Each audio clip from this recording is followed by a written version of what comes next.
So start करते हैं अब हम लोग फील्ड और पोटेंशियल के बीच का रिलेशन, ठीक है। सो वी ऑल नो कि फोर्स और पोटेंशियल एनर्जी के बीच में एक रिलेशन है जिसे हम लोग कहते हैं F equals to minus of D U by D R और del you by del R, right. तो इस del you by del are को हम लोग डाइवर्जेंस से भी डिनोट कर सकते हैं। बेसिकली ये जो डाइवर्जेंस है ये डेल अपॉन डेल आर को डिनोट करता है। तो यहाँ पे ये रिलेशन है F equals to minus of del you by del r, जो कि हम लोगों ने हायर क्लासेस में पढ़ रखा है, वही सेम रिलेशन है। तो अब अगर हमें चेंज ऑफ पोटेंशियल एनर्जी देखना है, बेसिकली डेल्टा यू देखना है, ये डाइवर्जेंस का साइन है और ये डेल्टा चेंज का साइन है, मतलब उल्टा ट्राइंगल डाइवर्जेंस का साइन है, राइट।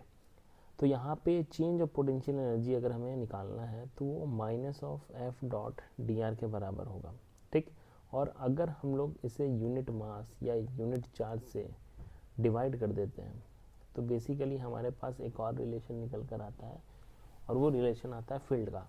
मीन्स बेसिकली जो चेंज ऑफ पोटेंशियल होगा वो फील्ड और उस डिफरेंशियल एलिमेंट, जो स्पेस का जो सबसे छोटा सा एलिमेंट होगा, उससे अगर हम लोग मल्टीप्लाई करेंगे, बेसिकली इंटीग्रेट करेंगे, multiply is the wrong word to say, integrate करेंगे with some lower limits to upper limits, तो हमें चेंज इन पोटेंशियल एनर्जी आएगा, प्रोवाइडेड हमें लोअर लिमिट्स और अपर लिमिट्स पता होंगी, ठीक। तो इसका मतलब अगर हमें फोर्स पता है तो हमें इलेक्ट्रिक फील्ड पता है, और अगर इलेक्ट्रिक फील्ड पता है तो हमें पोटेंशियल एनर्जी पता है, ठीक है। देन आते हैं हम लोग कूलम्स लॉ पे।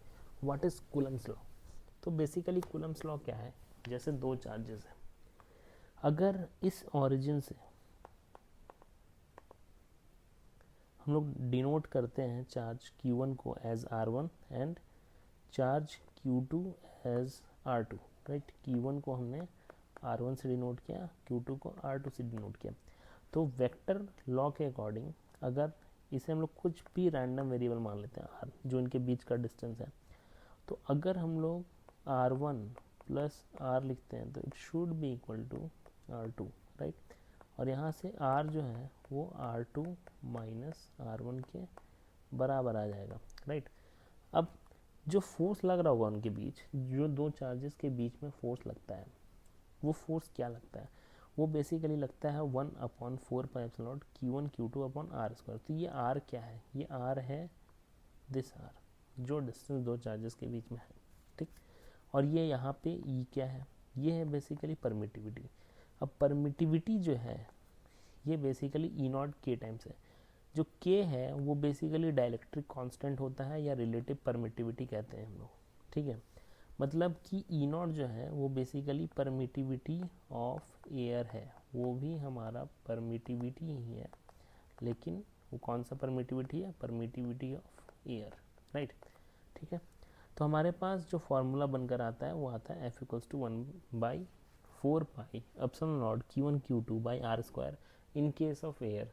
और अगर कोई दूसरा मीडियम है तो 1/4πε0 नहीं लगेगा, ई लगेगा। बेसिकली वो एप्सिलॉन एक स्टैंडर्ड फॉर्म जाता है एयर का, Q1 Q2 by R square. F medium क्या आएगा? एफ एयर अपॉन के, राइट, ठीक है। अब हम लोग क्या करते हैं, let us consider a system जहाँ पे चार्ज छोटा सा रखा हुआ है dq, ठीक, और यहाँ से एक चार्ज है Q0। इनके बीच में हमें अगर फोर्स निकालना है, ठीक, और उनके बीच का डिस्टेंस r भी दे रखा है, तो कूलम्स लॉ से हम लोग बहुत आराम से 1/4πε0 के लिख सकते हैं। dq जो सबसे छोटा सा चार्ज यहाँ पे प्रेजेंट है, Q0 जो यहाँ पे चार्ज प्रेजेंट है, और उनके बीच का डिस्टेंस, और ये यूनिट वेक्टर जो कि इस डायरेक्शन को रिप्रेजेंट कर रहा है, राइट, ठीक है। ये यूनिट वेक्टर है जो कि इसका डायरेक्शन शो कर रहा है। तो अगर हमें इलेक्ट्रिक फील्ड लिखना है तो इलेक्ट्रिक फील्ड आ जाएगा हमारा dF upon Q0, field generated by dq, जो इस dq चार्ज की वजह से फील्ड क्रिएट हुआ होगा, उस फील्ड का वैल्यू आ जाएगा dE equals to dF upon Q0, right. जिस भी चार्ज से हम लोग डिवाइड करते हैं तो उसकी वजह से हमें चार्ज मिल जाता है। dE इक्वल्स टू आ जाएगा 1/4πε0 के dq upon R square, R बार के डायरेक्शन में। इलेक्ट्रिक फील्ड आ जाएगा इंटीग्रेशन ऑफ 1/4πε0 के dq upon R square, R के डायरेक्शन में। तो यहाँ पे इलेक्ट्रिक फील्ड का हमें रिलेशन मिल चुका है, V का रिलेशन मिल चुका है, और हमारा u इक्वल्स टू क्यू भी, जो कि हम लोगों ने 10th में पढ़ रखा है, ठीक। अब डी क्यू बहुत तरीके से निकालना होता है। अब ये डी क्यू जो हम लोगों ने माना, ये डी क्यू क्या क्या हो सकता है? ये डी क्यू हो सकता है बेसिकली, हो सकता है लीनियर चार्ज हो, एक रॉड रख दिया गया जो कि लेंथ वाइज डिस्ट्रीब्यूट हो रहा हो, तो वहाँ पे हमें लीनियर चार्ज डेंसिटी के अकॉर्डिंग जो सबसे छोटा चार्ज लेना है, वो सबसे छोटा चार्ज आएगा d q equals to lambda d l, ठीक। और अगर मान लेते हैं कुछ शीट रखा हुआ है, ठीक, तो इस शीट में बेसिकली जो सबसे छोटा चार्ज आएगा वो आएगा सिग्मा डी, ठीक। और अगर हम लोग 3 डायमेंशनल चार्ज रखते हैं, जो उसमें सबसे छोटा पार्ट आएगा वो आएगा बेसिकली रो डी वी। तो सबसे छोटा छोटा पार्ट हम लोग कहाँ पे ले रहे हैं, उस पर डिपेंड कर रहा है बेसिकली कि हमारा सबसे छोटा चार्ज क्या होगा, ठीक है। ये हो गया अभी एलिमेंटल चार्ज की बात।